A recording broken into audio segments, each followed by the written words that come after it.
The Pentagon is trying to bully Anthropic into giving them a guardrail-free version of their technology to do whatever they want with. As Secretary of Defense Pete Hegseth has put it, we want AI that fights and wins wars. We don't want woke AI. So I decided to look into the very things that I think Anthropic is most concerned its AI might be used for. And so here are a list of some of the scariest uses of AI that are currently in production that you should know about.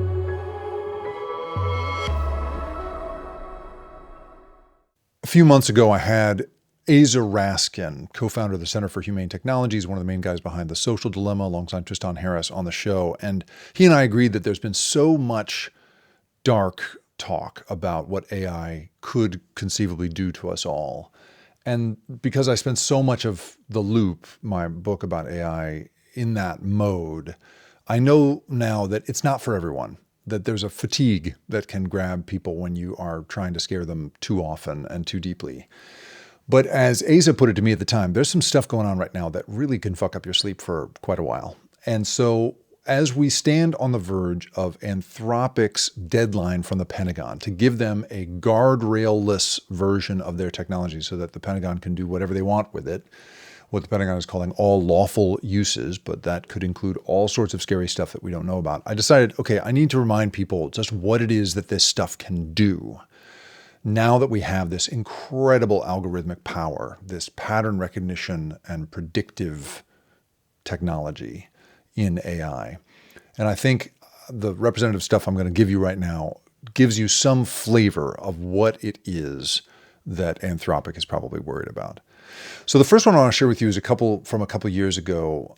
This is a Carnegie Mellon project that used a meta technology called dense pose that is basically a way of scanning the human body and combined it with the signals out of a Wi-Fi router to essentially create a way of detecting people through a wall using just the Wi-Fi in that room.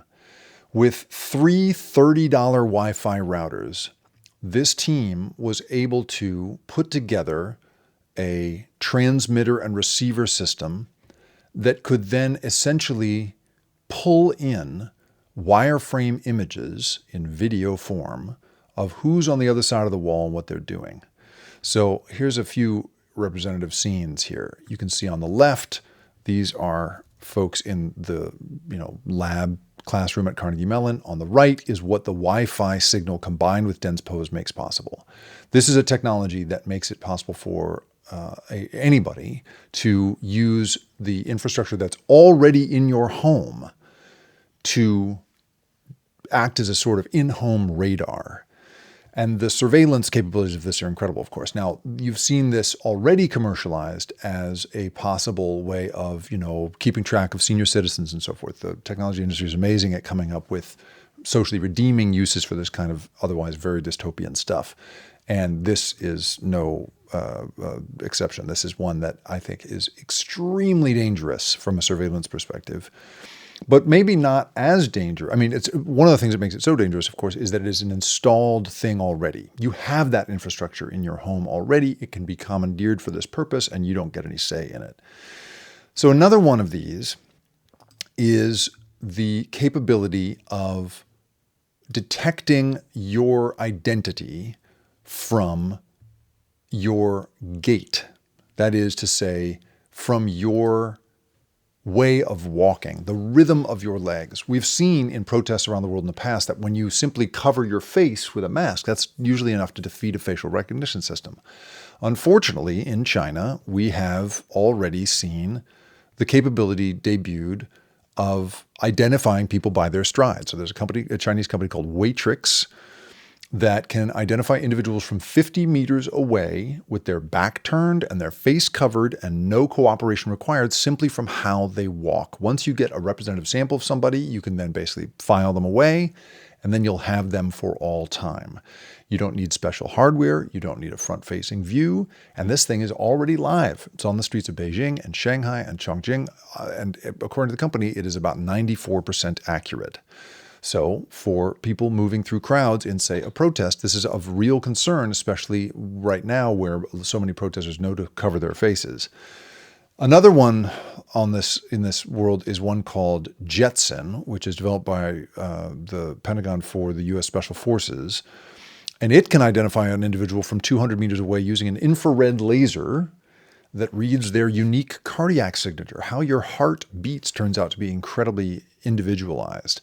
And so a researcher at SUNY Buffalo who studies cardiac biometrics told MIT Tech Review that heartbeat identification is more stable over time than facial recognition and reaches about 98% accuracy. So again, this is like gait analysis, a thing you cannot change about yourself. And even if you were to limp all the time to defeat gait analysis, this is one you literally, it's a biometric you cannot change, you can't cover it up, and you can't leave it at home. AI can also read your lips through a wall and through a mask. There's a study from Nature Communications that shows that Wi-Fi and radar signals, again, Wi-Fi is a culprit here in many cases, can detect lip movements with enough precision to recognize vowel sounds. This is a cousin of the technology we've seen in the past where the sensor in a phone set next to a keyboard can in fact know what you are typing based on the impact of your fingers on the keys. This kind of incredibly sensitive, very subtle detection system is the kind of thing that AI makes possible. And in this case, this is a 95% accuracy system, and it can, in theory, not only recognize what you're doing. When you combine it with Wi-Fi, it removes the need for any line of sight at all, and you, as a result, get a camera that doesn't need a camera. It doesn't need a microphone. It doesn't need to be in the same room as you, and a mask won't obscure what you are saying. So that's trouble.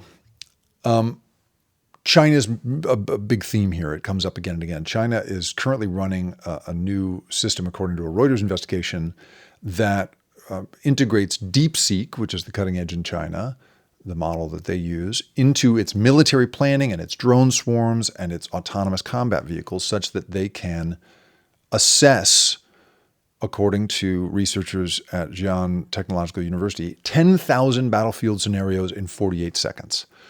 The kind of thing that a human researcher would require a couple of days to pull off.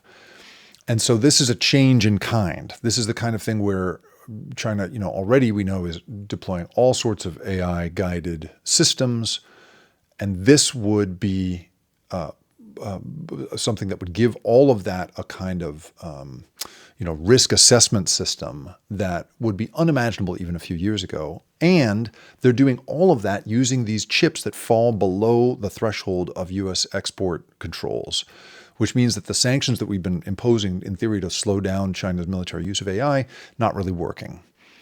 So this is, of course, one I'm sure that Secretary Hegseth and others are really excited about at the Pentagon. And so I have a few more in the written piece you can check out if you want. All of this is, for me, I think this is the landscape that Anthropic sort of understands it's in, right? It knows that it lives in a world where Wi-Fi can see through walls and lasers can read your heartbeat and cameras can know who you are by how you walk. And all of these capabilities exist right now, and a lot of them are already deployed. None of them were approved by any kind of legislature or public debate, right? You probably didn't even know about these until I started talking about them today. And so this is the kind of thing where, when Pete Hegseth is summoning Anthropic to the Pentagon, as he did this week, and putting a deadline on them by Friday to give over what they, their guardrail-less capabilities, it's because he's after a new kind of power that AI makes possible, right? It's one that sees who you are, what you're doing, and acts before you can even respond. And it just sort of deepens the situation that we keep documenting here at the Rip Current, which is the decisions shaping our lives, the invisible forces that are shaping our lives, are increasingly made by a small group of people that you never elected, probably never heard of, using tools you've never seen and certainly never gave approval for in rooms you'll never enter. We've had a lot of our democratic norms kind of removed from us by this stuff, and it's moving so fast that even the efforts of an ethically minded company like Anthropic, whether you consider them ethical or not, they're at least doing a pretty good performative job of putting the ethics out there. They can't seem to slow this stuff down because it's happening so fast. So a real warning for all of us as we think about, as we see AI metastasizing into our daily work lives. I just wanted you to keep in mind that there's a number of other places that is metastasizing that are far more concerning.